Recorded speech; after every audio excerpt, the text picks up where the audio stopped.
بسم اللہ الرحمن الرحیم۔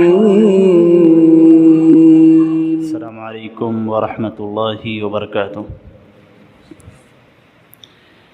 ان الحمد للہ نحمده ونستعینه ونستغفره ونعوذ باللہ من شرور انفسنا ومن سیئات اعمالنا، من يهده الله فلا مضل له ومن يضلل فلا هادي له، وأشهد أن لا إله إلا الله وأشهد أن محمدا عبده ورسوله، أما بعد فإن خير الحديث كتاب الله، وخير الهدي هدي محمد صلى الله عليه وسلم، وشر الأمور محدثاتها وكل محدثة بدعة وكل بدعة ضلالة وكل ضلالة في النار۔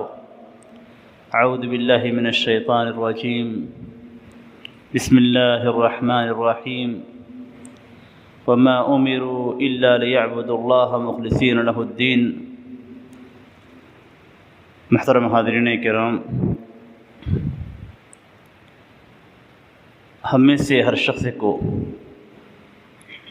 یہ بات اچھی طریقے سے معلوم ہونی چاہیے کہ اللہ تبارک و تعالیٰ نے ہمیں اپنی عبادت کے لیے پیدا کیا ہے۔ قرآن کریم کے اندر اللہ تبارک و تعالیٰ نے اس مقصد کو واضح انداز میں بیان کیا ہے۔ سورۃ الذاریات میں اللہ تبارک و تعالیٰ فرماتا ہے وَمَا خَلَقْتُ الْجِنَّ وَالْإِنسَ إِلَّا لِيَعْبُدُونَ، کہ ہم نے جنوں کو اور انسانوں کو صرف اپنی عبادت کے لیے پیدا کیا ہے۔ ہماری تخلیق کا اصل مقصد اللہ تبارک و تعالیٰ کی عبادت ہے۔ ہمارے جینے کا مقصد اللہ تبارک و تعالیٰ کی عبادت ہے، اور چونکہ اللہ تبارک و تعالیٰ نے انسانوں کو اس طریقے سے پیدا کیا ہے کہ اس کی اپنی ضروریات بھی ہیں، اپنے حاجات بھی ہیں، اور زندگی گزارنے کے لیے اسے کچھ چیزوں کی ضرورت پڑتی ہے۔ اسی لیے اللہ تبارک و تعالیٰ نے اپنی عبادات کے ساتھ ساتھ اس زندگی گزارنے کا ایک ایسا نظم بنایا ہے کہ اگر اس نظم کے مطابق ایک مسلمان چلتا ہے تو اس کے لیے اس دنیا کے اندر بھی بھلائی ہے اور آخرت کے اندر بھی بھلائی ہے۔ اللہ تبارک و تعالیٰ نے ہمیں عبادت کے لیے پیدا کیا ہے۔ یہ عبادت کیا ہے؟ اللہ تبارک و تعالیٰ نے جن باتوں کا ہمیں حکم دیا ہے ان باتوں کو ہم اللہ تبارک و تعالیٰ کی رضامندی کے لیے کریں۔ اللہ تبارک و تعالیٰ نے جن باتوں سے ہمیں منع کیا ہے اللہ تبارک و تعالیٰ کی رضامندی کے لیے ان باتوں کو چھوڑ دیں۔ عبادات کی مختلف شکلیں ہمارے سامنے ہیں، جن میں سے ہم جن عبادتوں کو جانتے ہیں ان میں نماز ہے، روزہ ہے، زکوٰۃ ہے، حج ہے، قربانی ہے، نذر ماننا ہے، اور اس کے علاوہ بھی بہت ساری عبادات ہیں۔ یہ عبادات در حقیقت دو طرح کی ہوتی ہیں۔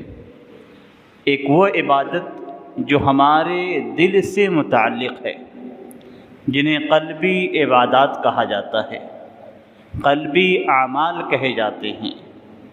یہ اعمال ہمارے دل سے متعلق ہوتے ہیں، ظاہراً کچھ نظر نہیں آتا۔ ہم عقیدہ رکھتے ہیں کہ اللہ تبارک و تعالیٰ ایک ہے، ہم ایمان رکھتے ہیں کہ نبی اکرم صلی اللہ علیہ وسلم اللہ کے رسول ہیں، ہم تمام انبیاء کرام پہ ایمان رکھتے ہیں، ہم نیت کرتے ہیں تو اللہ تبارک و تعالیٰ کے لیے کرتے ہیں، ہم جب کسی عمل کو انجام دینے کا ارادہ کرتے ہیں تو اس کا تعلق ہمارے دل سے ہوتا ہے۔ تو عبادات میں کچھ عبادات دل سے متعلق ہیں اور کچھ عبادات ہمارے بدن سے متعلق ہوتی ہیں۔ عبادات قلبیہ ہوتی ہیں اور کچھ عبادات دل کے علاوہ ہمارے بدن اور ہمارے مال سے متعلق ہوتی ہیں۔ یہ عبادات جب ہم کرتے ہیں تو اس کے کرنے پہ اللہ تبارک و تعالی ہمیں ثواب دیتا ہے، چاہے وہ دل سے متعلق ہو، چاہے وہ آپ کے عمل اور مال سے متعلق ہو۔ جو بھی صورت پائی جائے گی ان ساری صورتوں میں اللہ تبارک و تعالیٰ آپ کو اجر سے نوازے گا، لیکن اس کے لیے ایک بہت ہی اہم شرط لگائی جاتی ہے، اور اگر یہ شرط نہیں پائی گئی تو آپ کی یہ ساری عبادتیں بیکار ہیں۔ اگر یہ شرط نہیں پائی گئی تو آپ کتنی ہی اچھی عبادت کیوں نہ کریں، آپ کی عبادت بالکل بیکار ہے، کسی لائق نہیں ہے، اور نہ ہی اللہ تبارک و تعالیٰ ایسی عبادتوں کو قبول کرتا ہے۔ اخلاص، اللہ تبارک و تعالیٰ کے لیے عبادت کو انجام دینا۔ اخلاص کا لفظ ہم اور آپ بار بار سنتے ہیں، لیکن حقیقت میں اخلاص کیا ہے؟ کسی بھی عمل کو آپ صرف اللہ تبارک و تعالیٰ کے لیے کریں، یہ اخلاص ہے۔ دنیا کا کوئی بھی مقصد آپ کے ذہن میں نہ ہو، کوئی بھی دنیاوی غرض آپ کے ذہن میں نہ ہو، آپ اس کام کو صرف اللہ تبارک و تعالیٰ کے لیے کر رہے ہیں تو یہ اخلاص ہے۔ اگر اس میں ذرہ برابر بھی کوئی دنیاوی معاملہ آ جاتا ہے، اگر ذرہ برابر بھی ریاکاری آ جاتی ہے، ذرہ برابر بھی ہم اس سے عمل کو غیر اللہ کے لیے کرتے ہیں، تو ایسی صورت میں اللہ تبارک و تعالیٰ ان چیزوں کو رد کر دیتا ہے۔ اخلاص عبادت کے اندر بہت ضروری ہے، اسی لیے وما خلقت الجن والانس الا لیعبدون، کہ ہم نے جنوں کو انسانوں کو صرف اپنی عبادت کے لیے پیدا کیا ہے۔ اور عبادت کے ساتھ ساتھ ایک دوسری آیت کو اگر ہم اس آیت سے جوڑ دیتے ہیں تو ایسی صورت میں ہمیں واضح طور پہ معلوم ہو جائے گا کہ ہر عبادت کے اندر اخلاص کا پائے جانا ضروری ہے۔ قرآن کریم کے اندر اللہ تعالیٰ فرماتا ہے وَمَا أُمِرُوا إِلَّا لِيَعْبُدُوا اللَّهَ مُخْلِصِينَ لَهُ الدِّينَ، لوگوں کو اس بات کا حکم دیا گیا ہے کہ وہ اللہ کی عبادت کریں۔ یہاں تک آیت کریمہ ختم نہیں ہو جاتی ہے، بلکہ آگے اللہ تبارک تعالیٰ فرماتا ہے مخلصین لہ الدین، دین کو، اور دین عبادات کا نام ہے، نیک اعمال کا نام ہے، دین کو اللہ تبارک و تعالیٰ کے لیے خالص کرتے ہوئے۔ اگر دیکھا جائے تو یہاں عبادت کا ذکر کیا گیا ہے اور عبادت کو دین قرار دیا گیا ہے۔ ہم جو عبادتیں کرتے ہیں یہ دین کی اصل ہیں، اور ان عبادتوں کو ہمیں صرف اور صرف اللہ تبارک و تعالیٰ کے لیے کرنا ہے۔ مخلصین لہ الدین، اللہ تبارک و تعالیٰ کے لیے دین کو خالص کرتے ہوئے، کسی اور کو شریک نہیں کرنا ہے۔ حنفاء، ساری چیزوں سے کٹ کر اللہ تبارک و تعالیٰ کی جانب متوجہ ہو کر، اسی آیت کے اندر ذالک دین القیمہ، یہی ٹھوس دین ہے۔ اخلاص کا عبادت کے اندر پائے جانا یہ نہایت ہی ضروری ہے۔ ایک دوسری آیت کریمہ میں اللہ تبارک تعالیٰ فرماتا ہے تبارک الذی، اللہ تبارک تعالیٰ فرماتا ہے الذی خلق الموت والحیات لیبلوکم ایکم احسن عملا، کہ اللہ تبارک تعالیٰ نے زندگی اور موت کو پیدا کیا ہے۔ زندگی اور موت کو کیوں بنایا ہے؟ تاکہ اللہ تبارک و تعالیٰ یہ آزمائے، یہ دیکھے کہ تم میں سے کون بہترین عمل کرنے والا ہے۔ ہماری عبادات کی کثرت اللہ تبارک و تعالیٰ کو مطلوب نہیں ہے، اگر اس کے اندر اخلاص نہیں ہے تو ہماری بہت ساری عبادتیں بھی کسی قابل نہیں ہیں۔ اخلاص اگر نہیں پایا گیا تو آپ کتنی ہی عبادت کیوں کرنا کر لیں، وہ اللہ تبارک و تعالیٰ کے یہاں قابل قبول نہیں ہے۔ اسی لیے اس آیت کریمہ کے اندر جس بات پہ زور دیا گیا ہے لیبلوکم ایکم احسن عملا، اللہ تبارک تعالیٰ یہ دیکھنا چاہتا ہے کہ تم میں سب سے بہترین عمل کرنے والا کون ہے، سب سے بہترین عمل کس کا ہے، یہ اللہ تبارک و تعالیٰ دیکھنا چاہتا ہے۔ اس آیت کریمہ کی تفسیر میں لکھا گیا ہے کہ اخلصہ و اصوبہ، کہ سب سے خالص عمل کس کا ہے، سب سے صحیح عمل کس کا ہے۔ دو شرطیں پائی جاتی ہیں ہر عمل کے اندر۔ پہلی شرط کہ وہ عمل اللہ تبارک و تعالیٰ کے لیے خالص ہو۔ آپ کی عبادات ہیں، آپ کے نیک اعمال ہیں، یہ سب کے سب اللہ تبارک و تعالیٰ کے لیے خالص ہونے چاہیے۔ اور دوسری جو شرط پائی جاتی ہے وہ یہ کہ آپ کے اعمال سنت نبوی کے مطابق ہونے چاہیے، یعنی قرآن و سنت کے مطابق آپ کے عمل ہیں تو صحیح ہیں۔ اسی لیے پوچھا گیا کہ ما اخلصہ وما اصوبہ، کہ یہ خالص اور صحیح ہونے کا مفہوم کیا ہے؟ تو جواب دیا گیا کہ اگر اخلاص پایا جاتا ہے اور سنت کے مطابق نہیں ہے تو عمل قابل قبول نہیں ہے۔ اگر عمل سنت کے مطابق ہے اور اخلاص نہیں ہے تو وہ بھی عمل قابل قبول نہیں ہے۔ دونوں شرطوں کا پائے جانا ضروری ہے۔ آپ کی عبادت بھی سنت کے مطابق ہونی چاہیے اور آپ کی عبادت کے اندر اخلاص بھی پائے جانا چاہیے، اور نیتوں کا حال اللہ تبارک و تعالیٰ بہتر جانتا ہے۔ آپ کے دل کے اندر کیا نیت ہے، آپ کس عبادت کو کس نیت سے انجام دے رہے ہیں، یہ چیز اللہ تبارک و تعالیٰ سب سے بہتر طریقے سے جانتا ہے۔ آپ جو عمل کر رہے ہیں اس عمل کے اندر کتنا اخلاص ہے، آپ جس کے لیے کر رہے ہیں وہ اچھی طریقے سے جانتا ہے۔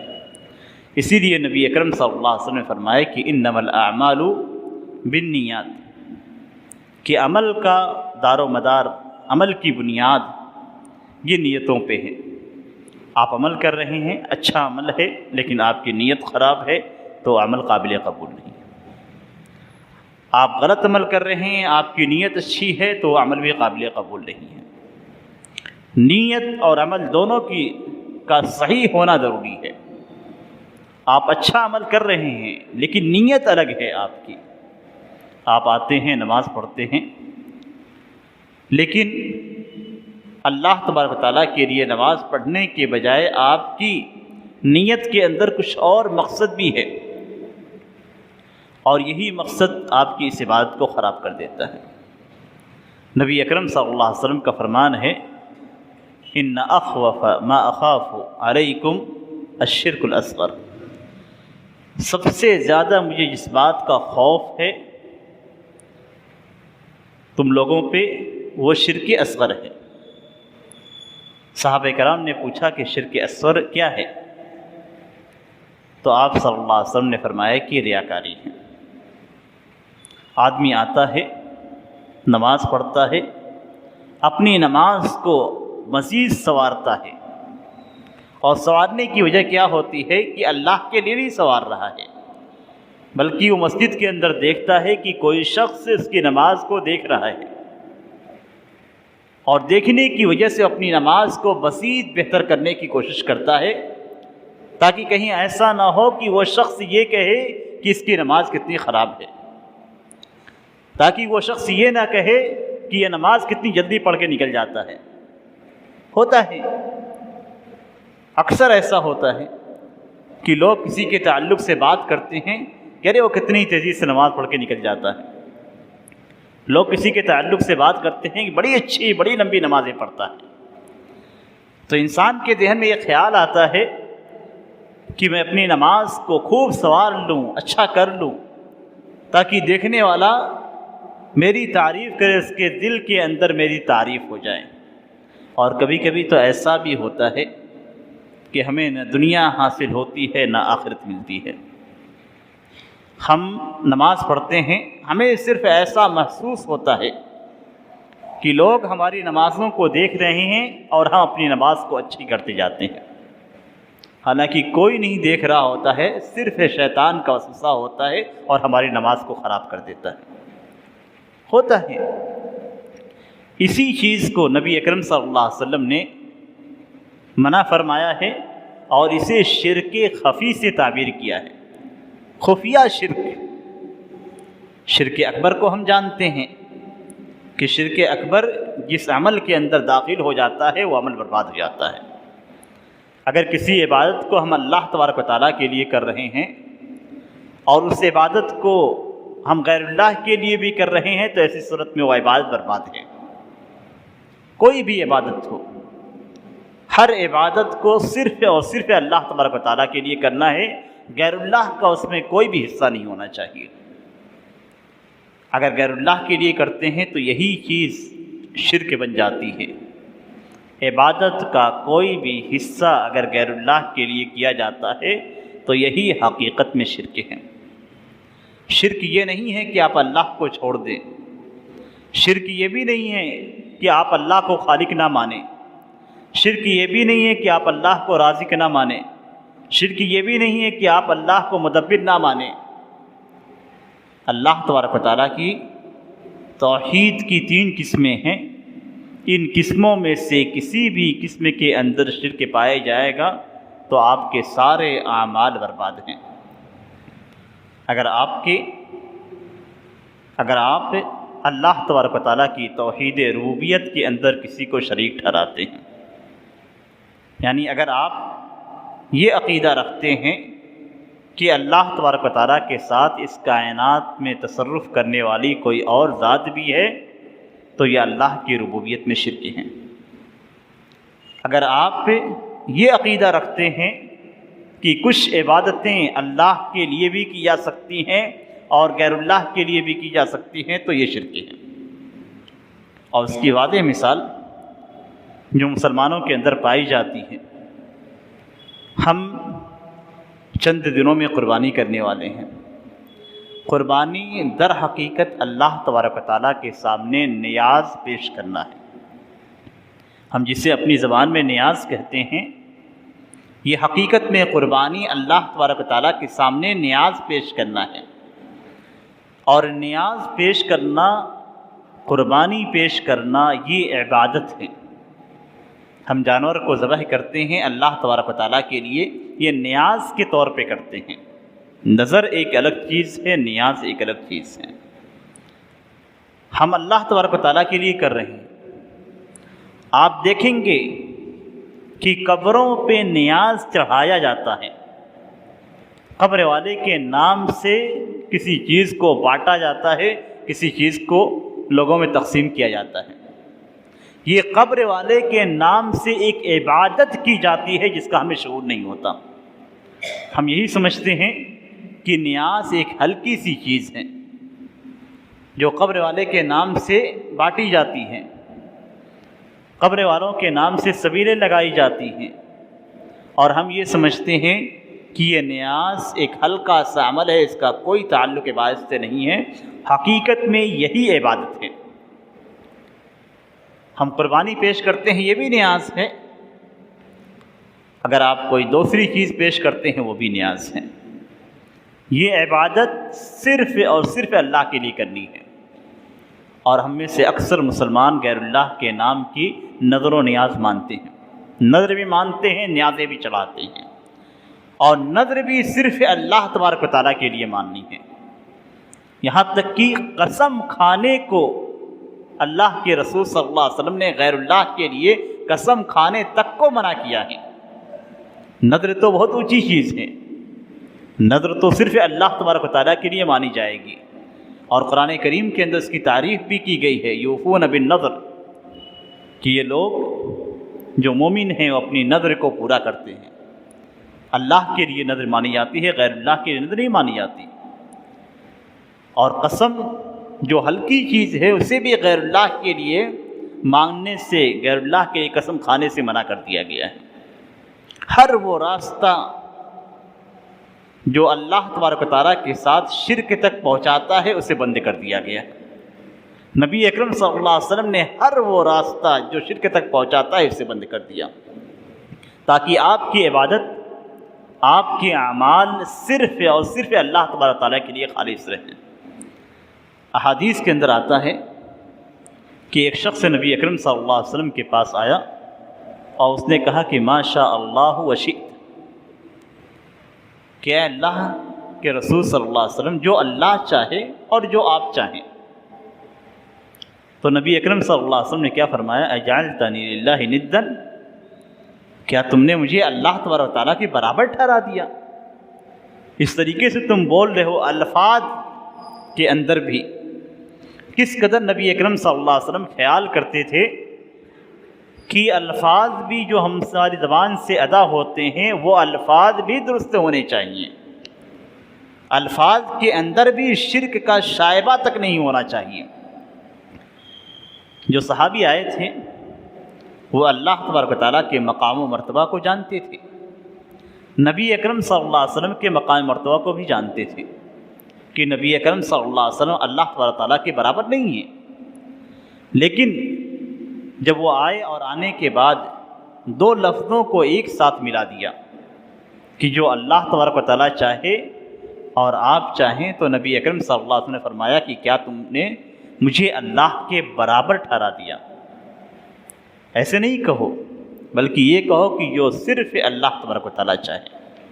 ایک دوسری روایت میں الفاظ کو صحیح کرنے کا حکم دیا گیا ہے کہ کہو کہ ما شاء اللہ ثم ما شاء فلان، کہ پہلے یہ کہو کہ جو اللہ تبارک و تعالیٰ چاہے پھر جو فلاں شخص چاہے۔ آج ہم بول چال میں بھی اس کا خیال نہیں رکھتے ہیں کہ اللہ تبارک و تعالیٰ کی عظمت اور ایک مخلوق کا ادنا مرتبہ کس قدر دونوں میں فرق ہے۔ ہم جب بولتے ہیں تو عام طور پہ جب کسی ایک دوسرے کی خیریت پوچھی جاتی ہے تو کہتے ہیں کہ اللہ تبارک و تعالیٰ کا فضل ہے اور آپ کی دعائیں ہیں۔ عام طور پہ مسلمان یہ جملہ استعمال کرتے ہیں کہ اللہ تبارک و تعالیٰ کا فضل ہے اور آپ کی دعائیں ہیں۔ اللہ تبارک و تعالیٰ کا فضل یہ اللہ تبارک و تعالیٰ کی صفت ہے، جیسے اللہ تبارک و تعالیٰ کی رحمت اللہ تبارک و تعالیٰ کی صفت ہے، اسی طریقے سے اللہ تبارک و تعالیٰ کا فضل اللہ تبارک و تعالیٰ کی صفت ہے، اور اللہ کی صفت اور اللہ کا اسم دونوں بہت بلندی ہیں۔ اللہ کی صفت بھی مخلوق نہیں ہے، لیکن ہماری دعائیں جو ہمارے زبان سے ادا ہوتی ہیں یہ مخلوق ہیں۔ یہاں ہم نے اللہ کی صفت کو اپنی دعاؤں کے برابر قرار دیا۔ الفاظ جیسے حدیث میں استعمال کیے گئے تھے بالکل ایسے ہی استعمال کیے جا رہے ہیں۔ وہاں بھی جو اللہ چاہے اور آپ چاہیں، نبی اکرم صلی اللہ علیہ وسلم نے ٹوکا، منع فرمایا۔ یہاں بھی ہم جو لفظ استعمال کرتے ہیں اس کے اندر یہی کہتے ہیں کہ اللہ تبارک و تعالیٰ کا فضل و کرم ہے اور آپ کی دعائیں ہیں، دونوں چیزیں ایک دوسرے کے برابر ہو رہی ہیں۔ جس طریقے سے حدیث میں منع کیا گیا تھا اسی طریقے سے یہاں بھی ٹوکا جائے گا، منع کیا جائے گا۔ اور جو الفاظ ہمیں ادا کرنے چاہیے، اللہ تبارک و تعالیٰ کی توحید کا جو تقاضا ہے وہ یہ کہ ہم کہیں کہ یہ اللہ تبارک و تعالیٰ کا فضل ہے، پھر آپ کی دعائیں ہیں، پھر کا لفظ استعمال کریں، اس لیے کہ اسی چیز کی ہمیں ہدایت دی گئی ہے کہ ہم اپنے بول چال کے اندر بھی اللہ تبارک و تعالیٰ کی توحید اور اللہ کی اسماء و صفات کی بلندی کا خیال رکھیں۔ ایسا نہ ہو کہ ہم اپنے بول چال کے اندر بھی وہ الفاظ استعمال کر لیں جن سے نبی اکرم صلی اللہ علیہ وسلم نے منع فرمایا ہے۔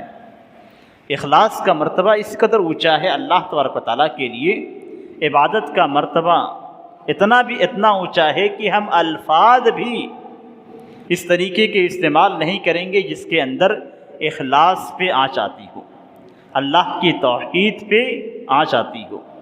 الفاظ کے انتخاب میں بھی ہم ہمیشہ احتیاط سے کام لیں گے کہ کوئی بھی لفظ ایسا استعمال نہ ہو جس سے شریعت کے اندر منع کیا گیا۔ اخلاص کا ایک پہلو شرک سے متعلق ہے اور دوسرا پہلو ریاکاری سے متعلق ہے۔ جب ہم اخلاص کی بات کرتے ہیں تو اخلاص کو توڑنے والی صرف دو چیزیں ہیں، دو چیزیں ہیں جو ہمارے اخلاص کو برباد کر دیتی ہیں۔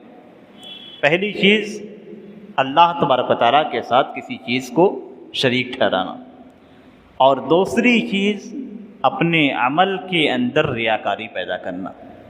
ہماری عبادات میں اگر ریاکاری آ جاتی ہے تو ایسی صورت میں ہمارا عمل برباد ہو جاتا ہے۔ جہاں اخلاص پایا جاتا ہے وہاں ریاکاری موجود نہیں ہوگی، جہاں ریاکاری موجود ہے وہاں پہ اخلاص نہیں ہوگا۔ نبی اکرم صلی اللہ علیہ وسلم کی جو حدیث ہے ہجرت سے متعلق، انما الاعمال بالنیات وانما لکل امرئ ما نوى فمن كانت هجرته الى الله ورسوله فهجرته الى الله ورسوله ومن كانت هجرته الى دنیا او الى امرأة يتزوجها فهجرته الى ما هاجر الیہ۔ عمل کا تعلق نیات سے ہے، اور جو شخص جیسی نیت رکھے گا اللہ تبارک و تعالیٰ اس کو ویسا ہی اجر دے گا۔ نیت کے اندر اخلاص ہے تو آپ کو اجر ملے گا، نیت کے اندر اخلاص کے علاوہ کچھ اور ہے تو ایسی صورت میں آپ کو اجر نہیں ملے گا۔ اس لیے کہ حدیث جس پیرائے میں بیان کی گئی ہے، جس واقعے کے تناظر میں یہ حدیث وارد ہوئی ہے، وہ واقعہ یہ ہے کہ ایک صحابی مکہ سے مدینہ ہجرت کرتے ہوئے آئے، لیکن ان کی ہجرت کا مقصد حقیقت میں ہجرت نہیں تھا، بلکہ ان کا مقصد یہ تھا کہ ایک عورت تھی جو مکہ سے مدینہ ہجرت کرتے ہوئے چلی آئی، تو یہ صحابی اسی عورت سے شادی کرنے کے لیے مکہ کو چھوڑ کر مدینہ آ چکے تھے۔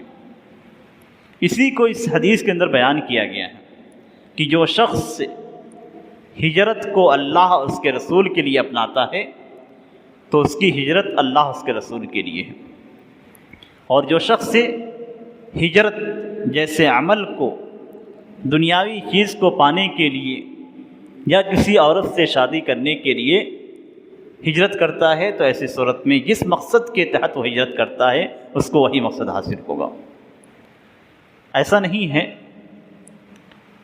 کہ اگر ہم اپنی عبادات کے ذریعے سے دنیاوی مقاصد حاصل کرتے ہیں تو ہمیں وہ چیز حاصل ہو جائے گی، اس لیے کہ قرآن کریم کی بہت ساری آیات میں یہ بتلایا گیا ہے کہ اگر کوئی شخص سے عمل کرتا ہے اور اس عمل سے اس کا مقصود دنیا ہے، دنیا کو حاصل کرنا، تو ایسی صورت میں اللہ تبارک و تعالیٰ دنیا کا کچھ حصہ اسے دے دیتا ہے اور کبھی کبھی محروم بھی کر دیتا ہے۔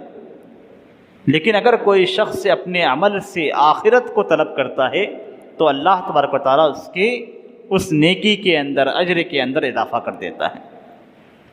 عبادات کا تعلق نیت سے ایسے ہی ہے جیسے آپ کسی بھی چیز کو چھوڑ دیتے ہیں تو برباد ہو جاتی ہے۔ اس قدر گہرا تعلق ہے عبادات کے اندر اور اخلاص کے اندر، اور جن عبادتوں کے اندر اخلاص پایا جاتا ہے اللہ تبارک و تعالیٰ ان عبادتوں کو قبولیت سے نوازتا ہے۔ عبادت آپ کی اگر اچھی ہے، دیکھنے میں بہت ہی بھلی ہے، لیکن مقصد اگر آپ کا نیک نہیں ہے تو اس کا انجام کیا ہوتا ہے؟ نبی اکرم صلی اللہ علیہ وسلم کی حدیث ہے کہ سب سے پہلے جن سے جہنم کو جلایا جائے گا اور جن کے درمیان فیصلہ کیا جائے گا اور جہنم میں ڈالا جائے گا، 3 قسم کے لوگ ہوں گے۔ پہلا شخص جو اللہ کی راہ میں شہید ہوا، اللہ کی راہ میں اسے قتل کر دیا گیا، جہاد کیا اور قتل ہو گیا، اس شخص کو لایا جائے گا۔ لانے کے بعد اللہ تبارک و تعالیٰ اپنی نعمتوں کو بتلائے گا کہ میں نے تمہیں یہ دیا، یہ دیا، یہ دیا، اور پوچھے گا تم نے کیا عمل کیا؟ تو وہ شخص کہے گا کہ میں نے تیرے راہ میں جہاد کیا، یہاں تک کہ مجھے قتل کر دیا گیا۔ تو اللہ تبارک و تعالیٰ فرمائے گا کہ تو جھوٹ بولتا ہے، جھوٹ بولتا ہے۔ تم نے اس لیے قتال کیا، اس لیے جنگ کی تاکہ تمہیں کہا جائے کہ یہ بہت ہی جری اور بہادر آدمی ہے۔ تو تمہیں دنیا میں کہا جا چکا، لوگوں نے تمہاری تعریف کر لی، تمہارا جو مقصد تھا وہ دنیا کے اندر حاصل ہو چکا۔ اس کے تعلق سے حکم دیا جائے گا، اس کو گھسیٹتے ہوئے منہ کے بل جہنم میں ڈال دیا جائے گا۔ دوسرا شخص ہوگا، اور وہ شخص کون ہے؟ قاری اور عالم۔ اسے لائے جائے گا، اللہ تبارک و تعالیٰ لائے گا، اپنی نعمتوں کی پہچان کروائے گا، اور اس کے بعد اس سے پوچھے گا کہ تجھے اللہ تبارک و تعالیٰ نے یہ نعمتیں دی ہیں، تو نے اس میں کیا عمل کیا؟ تو وہ کہے گا کہ اے اللہ میں نے تیری کتاب کو پڑھا اور لوگوں کو بتلایا، سکھلایا۔ تو اللہ تبارک و تعالیٰ فرمائے گا کہ تو جھوٹ بولتا ہے،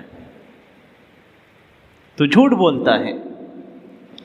تم نے اس لیے قرآن کو پڑھا تاکہ تجھے قاری کہا جائے، تو نے اس لیے دین کو لوگوں میں بتلایا تاکہ تجھے عالم کہا جائے، اور یہ چیز دنیا کے اندر کہی جا چکی ہے، معاملہ ختم ہو چکا ہے۔ تمہارا جو مقصد تھا وہ اللہ تبارک و تعالیٰ نے دنیا میں پورا کر دیا۔ اب اس کے بعد اس کے تعلق سے حکم دیا جائے گا، اسے گھسیٹتے ہوئے جہنم میں ڈال دیا جائے گا۔ تیسرا شخص ہے جس کو اللہ تبارک و تعالیٰ نے مال کی دولت سے نوازا ہے، مال دیا ہے، دولت دی ہے، اسے لایا جائے گا، اللہ تبارک و تعالیٰ اپنی نعمتوں کی پہچان کروائے گا، تو اس سے پوچھے گا کہ تو نے کیا عمل کیا؟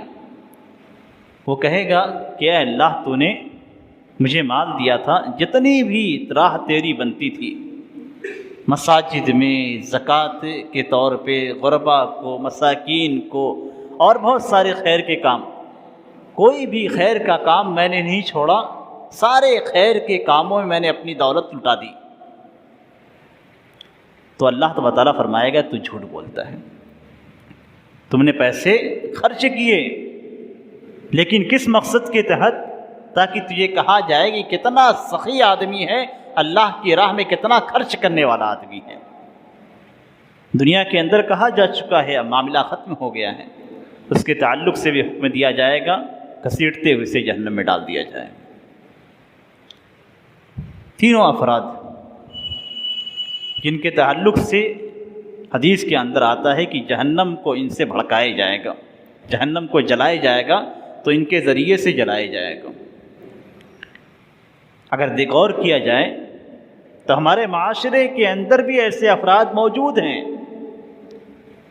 ہمیں ضرورت ہے کہ اپنے دلوں کو ٹٹولیں، اپنے دل کو ٹٹولیں، کہیں ایسا تو نہیں کہ ہمارے دلوں کے اندر بھی اس طرح کی خواہش جنم لے رہی ہے کہ ہمیں کہا جائے کہ کتنے مال خرچ کر رہا ہے اللہ کے راستے میں، مسجد میں اتنے لاکھ روپے دے دیا ہے۔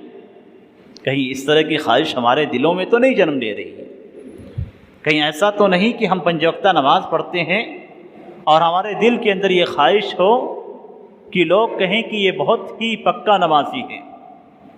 کہیں ایسا تو نہیں کہ ہم دین کی ساری چیزوں پہ عمل کر رہے ہیں اس لیے کہ لوگ کہیں کہ یہ بہت ہی دیندار ہے، اس لیے کہ اس کا انجام آخرت میں بہت ہی بھیانک ہونے والا ہے؟ صرف اخلاص اللہ تبارک تعالیٰ کو پسند ہے۔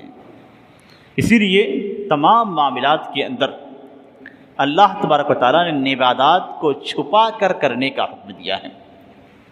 کچھ عبادتیں ظاہر ہیں، کچھ عبادتیں باطن ہیں۔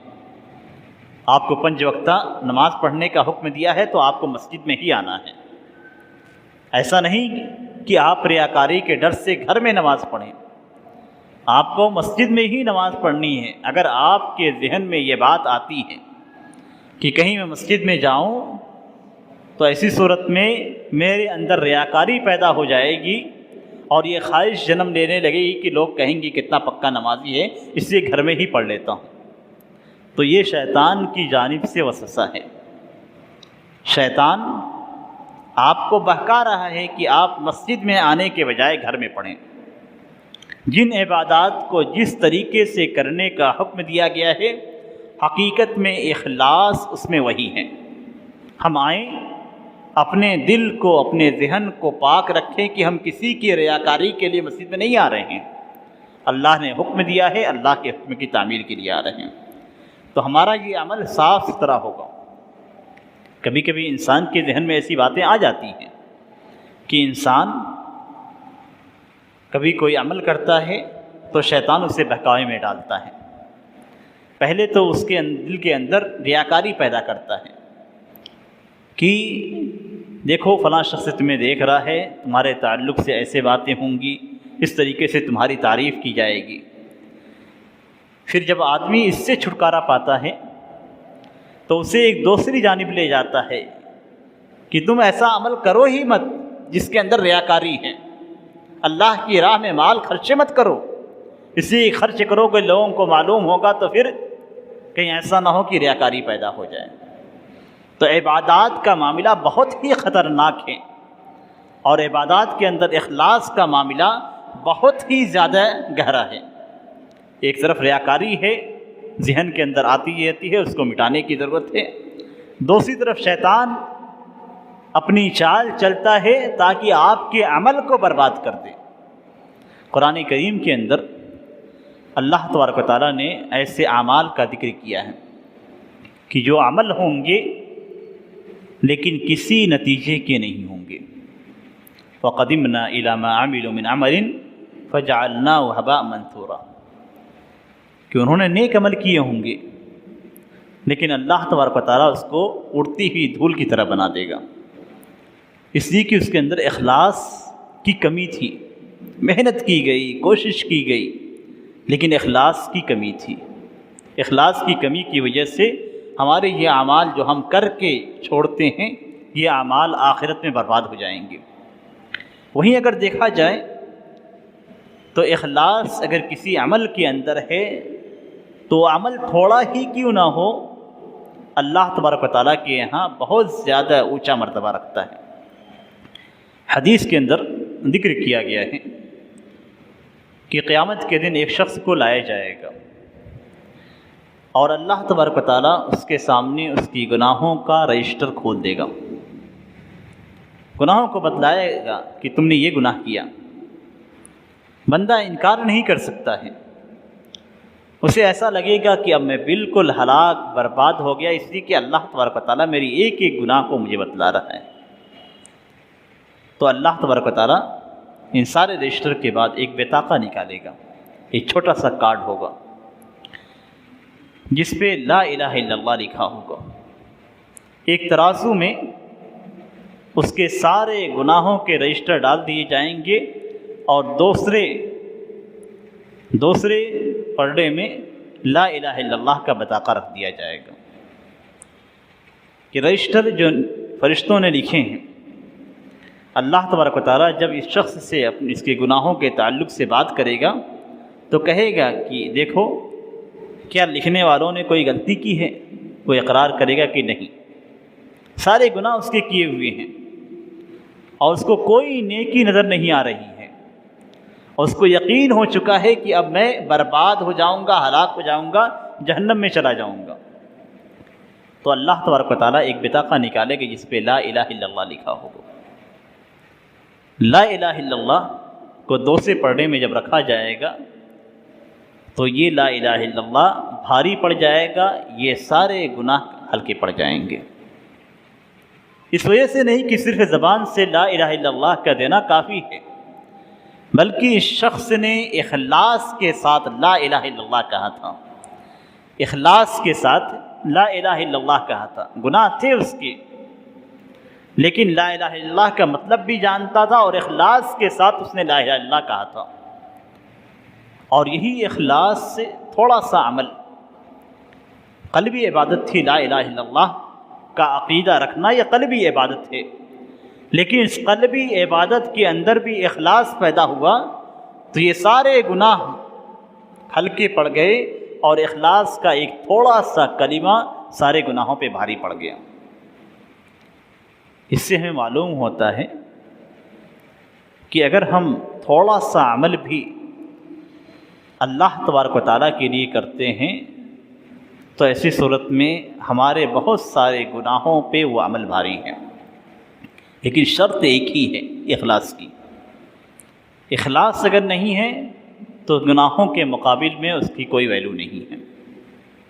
نبی اکرم صلی اللہ علیہ وسلم سے پوچھا گیا، حضرت برہ رضی اللہ تعالیٰ عنہ نے پوچھا کہ من اسد الناس بشفاعتک یوم القیامہ، کہ اے اللہ کے رسول آپ کی شفاعت کا سب سے خوش نصیب آدمی کون ہوگا؟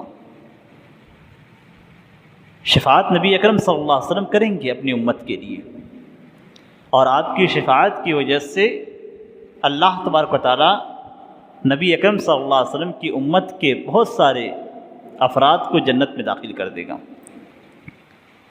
نبی اکرم صلی اللہ علیہ وسلم فرماتے ہیں کہ اے ابو ہریرہ، مجھے اس بات کا یقین تھا کہ تم سے پہلے کوئی یہ سوال نہیں کرے گا۔ علم کی حرص جو حضرت برہ رضی اللہ تعالیٰ عنہ کے اندر پائی جاتی تھی، اور یہی وجہ ہے کہ اللہ تبارک و تعالیٰ نے ان کو سب سے اونچا مقام دیا ہے۔ جتنی روایتیں، جتنی احادیث حضرت ابو ہریرہ رضی اللہ تعالیٰ عنہ کی ملتی ہیں، کسی کی نہیں ملتی۔ یہ اونچا مقام ہے، اور علم کے لیے ان کی تڑپ اس قدر ہوتی تھی کہ لوگ انہیں پاگل سمجھتے تھے، ان کی گردنوں کو روتتے ہوئے آگے بڑھ جاتے تھے۔ بھوک کی وجہ سے گر پڑتے تھے اور چکر ان کو آ جاتے تھے، اور لوگ سمجھتے تھے کہ یہ پاگل ہیں، ان پہ پیر رکھتے ہوئے آگے بڑھ جاتے تھے۔ یہ کیفیت ہوتی تھی ان کی، لیکن نبی اکرم صلی اللہ علیہ وسلم کو چھوڑ کر جانا پسند نہیں تھا۔ سن 7 ہجری میں نبی اکرم صلی اللہ علیہ وسلم پہ ایمان لائے، اور نبی اکرم صلی اللہ علیہ وسلم کی وفات سن 11 ہجری میں ہوئی۔ ٹوٹل 4 سال اگر آپ جوڑتے ہیں، زیادہ سے زیادہ 4 سال نبی اکرم صلی اللہ علیہ وسلم کے ساتھ رہے، اور سب سے زیادہ روایتیں حضرت برہ رضی اللہ تعالیٰ عنہ کی ہیں۔ یہ طلب تھی، یہ لگن تھی ان کے اندر علم کے تعلق سے، اور یہ لگن نبی اکرم صلی اللہ علیہ وسلم نے محسوس کی تھی۔ اسی لیے نبی اکرم صلی اللہ علیہ وسلم نے فرمایا کہ مجھے پوری امید تھی کہ تم سے پہلے کوئی شخص یہ سوال نہیں کرے گا، اس لیے کہ میں نے تمہارے اندر حدیث کی، علم کی طلب اور حرص دیکھی ہے۔ پھر نبی اکرم صلی اللہ علیہ وسلم نے فرمایا کہ اسعد الناس بشفاعتی یوم القیامہ من قال لا الہ الا اللہ خالصا من قلبی، کہ جو شخص اخلاص کے ساتھ، دل کے اخلاص کے ساتھ جو شخص لا الہ الا اللہ کہتا ہے، وہ میری شفاعت کا سب سے زیادہ حقدار ہے۔ اگر لا الہ الا اللہ حقیقت میں ہم اپنے دل سے کرتے ہیں، اخلاص کے ساتھ کہتے ہیں، اور اخلاص کا مفہوم یہی ہے کہ لا الہ الا اللہ کا جو تقاضا ہے، ان تقاضوں کو، ان شروط کو پورا کرے اور اس کے مطابق ہی اللہ کی عبادت کریں، تو ایسی صورت میں ہم نبی اکرم صلی اللہ علیہ وسلم کی شفاعت کے حقدار ہوں گے۔ اخلاص اگر آپ کے اعمال میں ہے تو یہ اخلاص آپ کو بہت ساری مصیبتوں سے نجات دلائے گا۔ صحیح بخاری اور صحیح مسلم کے اندر نبی اکرم صلی اللہ علیہ وسلم نے پچھلی قوموں کا ایک واقعہ ذکر کیا ہے کہ 3 افراد سفر پہ نکلے اور رات ہو گئی۔ رات گزارنے کے لیے انہوں نے ایک غار کا سہارا لیا۔ جب غار کے اندر داخل ہوئے تو اوپر سے ایک پتھر آ کر اس غار کا منہ بند کر دیا۔ نکلنا مشکل تھا، راستہ بالکل بند تھا، نکلنے کا کوئی راستہ نہیں تھا۔ جب یہ کیفیت ہوئی تو انہوں نے کہا، آپس میں تینوں نیک آدمی تھے، انہوں نے آپس میں یہ کہا کہ اس مصیبت سے صرف ہمارے نیک اعمال ہی ہمیں نجات دلا سکتے ہیں۔ نیک اعمال کے علاوہ ہمارے پاس کوئی وسیلہ نہیں ہے کہ ہم اللہ تبارک و تعالیٰ سے دعا کریں، اپنے نیک اعمال کا وسیلہ دیں اور اللہ تبارک و تعالیٰ ہمیں اس مصیبت سے نجات دلائے۔ تینوں نے اپنے نیک اعمال کا ذکر کیا۔ پہلے شخص نے ذکر کیا کہ اے اللہ تو جانتا ہے کہ میرے پاس والدین تھے، اور میں جب بھی اپنے جانور کا دودھ دوہتا تھا تو سب سے پہلے اپنے والدین کو پیش کرتا تھا اور ان پہ کسی کو مقدم نہیں کرتا تھا، چاہے میرے بچے ہوں یا کوئی اور ہو، ان کو کبھی بھی والدین پہ مقدم نہیں کرتا تھا، پہلے ان کو نہیں دیتا تھا۔ ایک رات ایسا ہوا کہ میں گھر پہ لیٹ آیا اور والدین سو چکے تھے۔ میں نے دودھ دوہا، دودھ دوہنے کے بعد جب والدین کے پاس پہنچا تو وہ سو چکے تھے۔ میں پیالہ لے کر پوری رات ان کے سامنے کھڑا رہا کہ کب وہ بیدار ہوں گے اور میں انہیں دودھ پیش کروں۔ بچے گھر میں تھے لیکن نہ بیوی کو دیا، نہ بچے کو دیا، نہ خود پیا، لے کر کھڑے رہے۔ فجر کی اذان ہوئی، فجر کا وقت ہوا تو والدین جاگے، جب جاگے تو میں نے انہیں دودھ پیش کیا، انہوں نے دودھ پیا۔ اگر میں نے یہ عمل اے اللہ تیرے لیے خالص کرتے ہوئے تیری رضامندی کے لیے میں نے کیا ہے تو اس مصیبت سے ہمیں نجات دلا۔ پتھر تھوڑا سا کھسک گیا، تھوڑا سا سرک گیا، لیکن ابھی اتنی جگہ نہیں ہوئی تھی کہ اس سے نکل سکے۔ دوسرے شخص نے دعا کی کہ اے اللہ میری ایک شہزاد تھی جو مجھے بہت محبوب تھی اور میں چاہتا تھا کہ اس کے ساتھ میں بدکاری کروں، لیکن وہ کسی بھی طور پہ راضی نہیں ہوتی تھی۔ پھر ایسا ہوا کہ قحط کا وقت ہوا، اناج ختم ہو گئے اور قحط سالی پڑی تو مجبور ہو گئی، اور مجبور ہونے کے بعد میرے پاس آئی تو 120 دینار کے بدلے میں نے اس سے اس کا نفس طلب کیا، اس کا بدن طلب کیا، اور وہ مجبوری کی صورت میں راضی ہو گئی۔ جب میں بدکاری کرنے کے لیے اس کے ساتھ بیٹھا تو اس نے کہا کہ اللہ تبارک و تعالیٰ سے ڈرو اور جو چیز تمہارے لیے حلال نہیں ہے اس کو حلال طریقے سے حاصل کرو۔ تو اس کے بعد وہ شخص اسے اسی حالت میں چھوڑ دیتا ہے، اس کے ساتھ بدکاری نہیں کرتا اور لوٹ جاتا ہے۔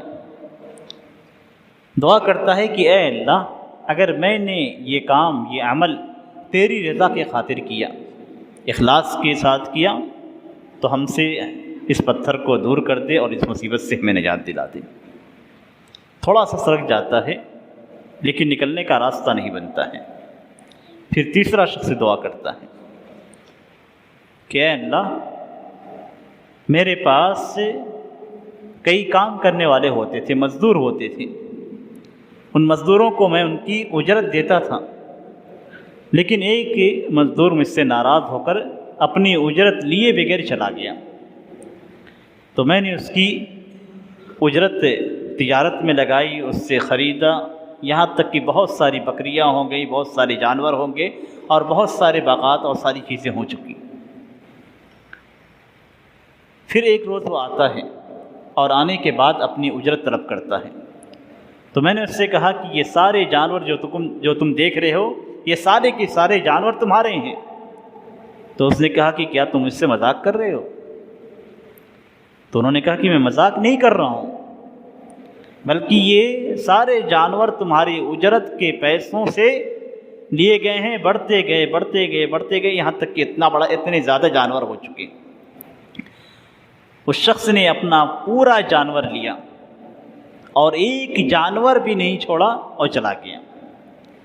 تو اگر یہ عمل میں نے تیرے لیے خالص طور پہ کیا ہے، تیری رضامندی کے لیے کیا ہے، تو اس پتھر کو ہم سے دور کر دے۔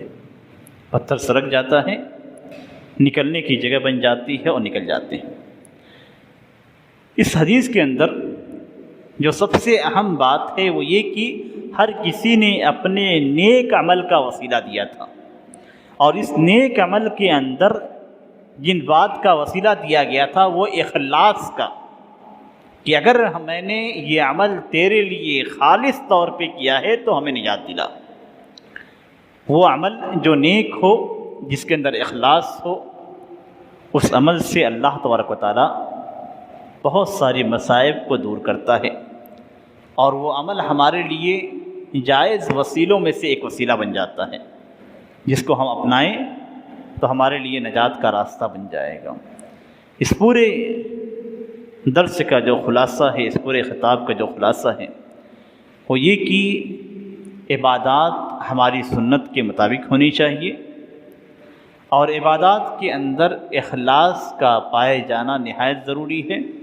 کسی بھی عبادت کو غیر اللہ کے لیے نہ کیا جائے، اور کسی بھی عبادت کے اندر ریاکاری شامل نہ ہو۔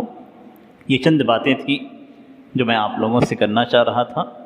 اللہ تبارک و تعالیٰ سے دعا ہے کہ اللہ تبارک و تعالیٰ ہماری عبادتوں کو اپنی رضامندی کے لیے خالص کر دے، اور انہیں ریاکاری سے بچائے، اور ہمیں ہر وقت ہر عبادت میں ہر قسم کی ان تمام چیزوں سے بچائے جو ہمیں ریاکاری تک لے جاتے ہیں۔ ہمیں شیطان کی فتنوں سے محفوظ رکھے اور ہماری حفاظت فرمائے، آمین۔ وصلی اللہ علی نبینا محمد وعلی آلہ وصحبہ وسلم۔ السلام علیکم ورحمۃ اللہ وبرکاتہ۔